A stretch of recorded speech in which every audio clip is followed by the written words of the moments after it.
In my last video, I asked, is it too late to find love in your 40s, 50s, 60s, or even later in life? What happened next touched my heart. Hundreds of people shared their stories, beautiful stories of finding love well past their 60s, when people around are saying gay life ends at 30. Have you ever noticed yourself thinking, I'm too old for love, or no one's interested in someone my age? Or perhaps you've started preparing yourself for a solitary life until the end. I know that feeling, and it can feel devastating. But today, I'm going to share three powerful mindset shifts that completely transformed how I see dating and relationships as an older gay man. And I've seen these shifts help so many others break free of the old age trap. These aren't your typical, just put yourself out there kind of tips. What I'm about to share went so much deeper for me, and I think it will for you too. By the end of this video, you'll see exactly why being older isn't just okay, it's actually your secret weapon in finding meaningful connection. Let's start with the first mindset shift. We're going to talk about something called love readiness, what it really means, how it works, and why our age plays such a crucial role in all of this. But let me warn you, this might challenge some deep-rooted beliefs you have about dating and relationships. So think about what you want in a partner. Maybe someone with a calming presence who makes you feel safe.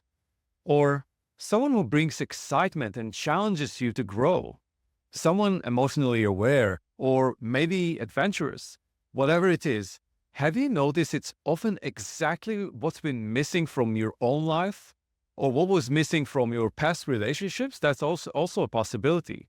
Like when I had an ex who couldn't open up emotionally with me, that taught me how much I value emotional intelligence and deep connections. Or when life felt too predictable, I found myself attracted to more adventurous people.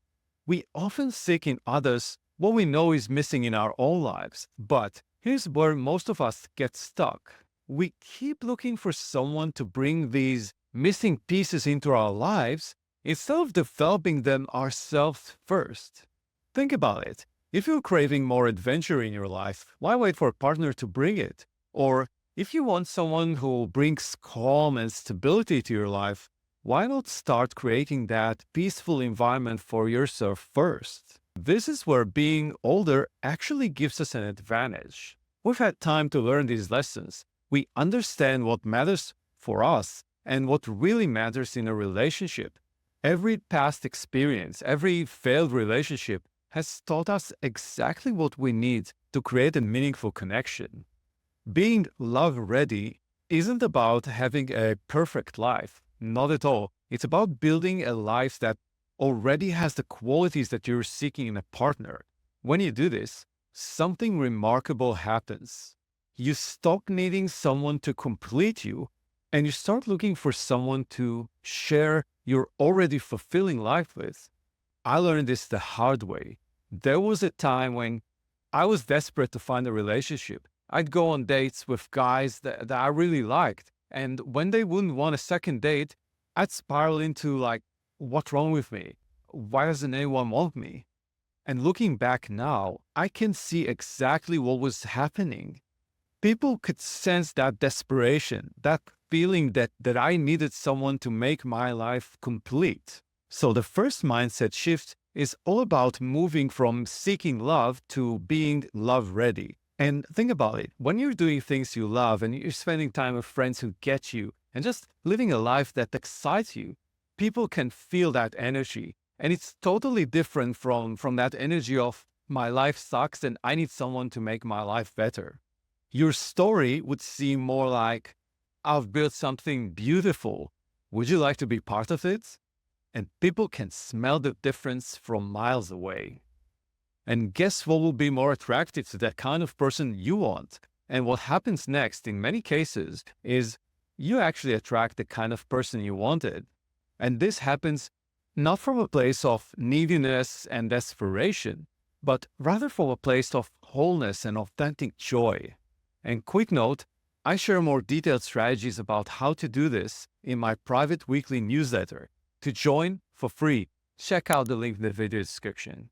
And now let's talk about our second mindset shift. You know that feeling when you see under 35 only on dating profiles, or you walk into a gay space and feel instantly irrelevant? It's easy to think this represents how the entire gay world sees age. But here's what's fascinating. While this might be the loudest message in bars and on certain apps, it's far from universal. There's this whole part of our community that sees things differently. These people value maturity and life experience. They're looking for real connection. And they're not hanging out in spaces that worship you. They're building their lives somewhere else entirely. So let's unpack this. Think of it like a fine wine. Oh, and yes, I am using this cliche because it fits perfectly here. Each year hasn't just added to your age. It's been multiplying your value in ways that matter for a real connection to happen. When you're younger, dating often feels like an audition. You're trying to prove yourself. You're trying to be what others want. But now, you bring something much more valuable. You know yourself. You're more emotionally stable. You can handle life's ups and downs without drama. You know what works for you and what doesn't. But here's where it gets really interesting.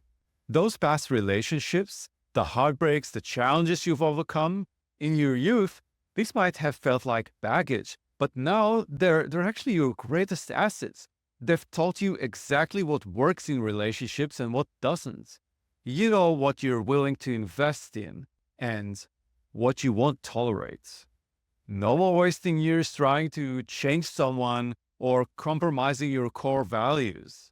So, with age comes this beautiful freedom from what I call the performance trap. You're no longer trying to impress everyone. Instead, you're offering something real, authentic connection, emotional depth, and the kind of stability that only comes from knowing yourself. And that can be incredibly attractive. That's why I call this second mindset shift the value multiplier. Next time someone makes you feel like your age is a disadvantage in dating, remember this. Every year hasn't just added to your age, it's multiplied your value as a partner. You're not just older, you're exponentially more equipped for meaningful connection. Which brings us to our third mindset shift. By now, you've probably gotten pretty clear about who you are and what matters to you. You know the kind of people you enjoy being around, and you know what kind of conversations light you up, what activities make you feel alive. So here's what doesn't make sense. Living your social life up to chance. Just accepting whatever opportunities randomly show up. Or going to the same places, even though they don't really feel right for you. Or you're hoping somehow magically you'll find meaningful connection in spaces that weren't designed for it. Instead, this shift is about getting intentional with your social world. It's about making conscious choices about where you spend your time and energy. But, and this is crucial, not with the goal of finding love. And let me explain why this makes such a huge difference. When you join a gay hiking group just to find a partner, people sense that energy. It creates pressure. It can make you come across as needy, even if you're not. But when you join because you genuinely love hiking, that energy is completely different. You're there to enjoy yourself, to share experiences, to connect authentically with others who love what you love. And think about activities that genuinely light you up. Maybe it's cooking or photography or volunteering for causes you care about. Now, instead of seeing these as ways to meet potential partners, see them as ways to enrich your life. And this is where the magic happens. When you're genuinely engaged in something you love, people are naturally drawn to that authenticity. They can sense when someone is truly passionate about what they're doing. But here's where I sometimes hear from people, what if I can't find a group that matches my interests? Or I tried meetups in my area, but didn't feel accepted there. In that case, instead of trying to fit into existing spaces, you can create your own. Maybe you start a book club for gay men interested in philosophy, or you organize monthly dinners for LGBTQ plus professionals in your field. And when you create these spaces, you become someone who brings people together. And there are apps and websites that make it easier to organize and find people, like meetup.com or Facebook groups. And here's what's fascinating. When you're the one bringing people together, your social world just keeps growing. You're no longer just meeting potential partners. You're building a community, a space where your age isn't the focus. It doesn't even matter. It's a space where authentic connections happen naturally through shared interests and values. Remember, the goal isn't to find love directly through these activities. It might happen. It's a possibility, but the goal is completely different. It's to create a rich, fulfilling social life, to build genuine connections, and to have fun. Because when you do that, two things happen. First, you create a life that's already wonderful, whether you're single or not. And second, you become incredibly attractive to the kind of partner you actually want to attract. This is how you move from hoping love will find you to creating an environment where love can flourish naturally. So maybe you'll start by trying out different groups until you find the right fit. Maybe you'll take that leap and create your own spaces. The exact path doesn't matter. What matters is this. You're no longer just accepting whatever life throws your way. You're the curator of your life. You're actively shaping your world to be as rich and fulfilling as possible, right here, right now. And that's when the best connections happen. I'd love to hear your thoughts on these mindset shifts. Which one resonated with you the most? Share in the comments below. And if you found value in this video, be sure to like and subscribe to my channel. Love you all.